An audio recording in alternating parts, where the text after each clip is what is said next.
বাংলাদেশি। ত্রিপোলির মিটিগা আন্তর্জাতিক বিমানবন্দর থেকে স্থানীয় সময় বৃহস্পতিবার রাত ৮টায় লিবিয়া ছাড়েন তারা। সকাল 8:30টার দিকে শাহজালাল বিমানবন্দরে অবতরণ করেন তারা। এ বিষয়ে আরও জানাতে সেখান থেকে যুক্ত হচ্ছেন সহকর্মী কামরুল হাসান জনি।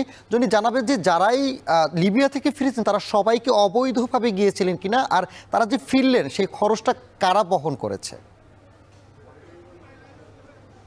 সামি, আপনি যেমনটি জানেন যে সকাল 11টা থেকেই আসলে যারা লিবিয়া থেকে এসেছিলেন সকালের ফ্লাইটে সকাল 8:30-এ তারা 11টা থেকেই বের হতে শুরু করে। এ পর্যন্ত আমরা দেখেছি প্রায় 50 জনের মতো যাত্রী বের হয়েছেন এবং আমরা তাদের সঙ্গে কথা বলেছি।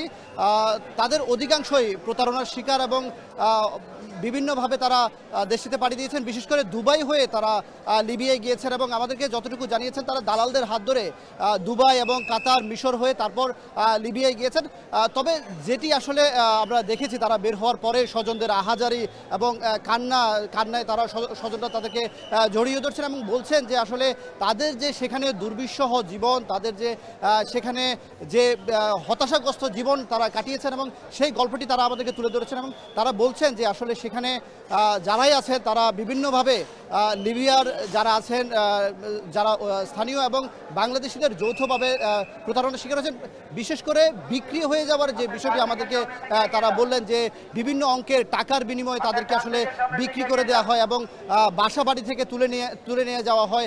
আমরা কিছুক্ষণ আগেও একজন যশোরের প্রবাসীর সঙ্গে আমরা কথা বলেছিলাম। সে আমাদেরকে জানালেন যে প্রায় 9.5 লক্ষ টাকা মুক্তিপণ দিয়ে সে আসলে সেই দালালদের হাত থেকে মুক্তি পেয়েছে এবং পরেই দূতাবাসের মাধ্যমে তারা আসলে দেশে ফিরে আসার জন্য যতটুকু প্রক্রিয়া ছিল সেগুলো সম্পন্ন করে তারা দেশে ফিরে এসেছেন এবং আমরা এখনও পর্যন্ত অপেক্ষা করছি যে আরও কিন্তু প্রায় 200 জনের বেশি লিবিয়া প্রবাসী এখনও ভেতরে আছেন যারা আস্তে আস্তে বের হয়ে আসবেন। এবং আমরা কথা বলেছিলাম এখানে IOM এর যে প্রতিনিধি দল আছেন ভেতরে, তারাই কিন্তু এদেরকে বিভিন্নভাবে সহযোগিতা করছেন এবং দূতাবাস থেকে আমাদেরকে যেটা জানিয়েছে যে আসলে বিগত সময়ের মতো গত 9 অক্টোবর যেভাবে 309 জনকে বাংলাদেশে পাঠিয়েছে দূতাবাস এবং লিবিয়া সরকার, ঠিক একইভাবে আজকেও 309 জনকে লিবিয়া সরকার বাংলাদেশে পাঠিয়েছেন এবং এই মাসের 30 তারিখ আবারও একটি বিশেষ ফ্লাইটে করে আরও প্রায় 3 শতাধিক লিবিয়া প্রবাসী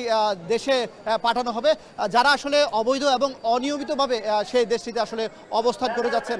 সামি, বৈধতা না পেয়ে লিবিয়া থেকে দেশে ফিরলেন 309 বাংলাদেশি। সে খবর জানাতে শাহজালাল বিমানবন্দরে যুক্ত ছিলেন সহকর্মী জনি।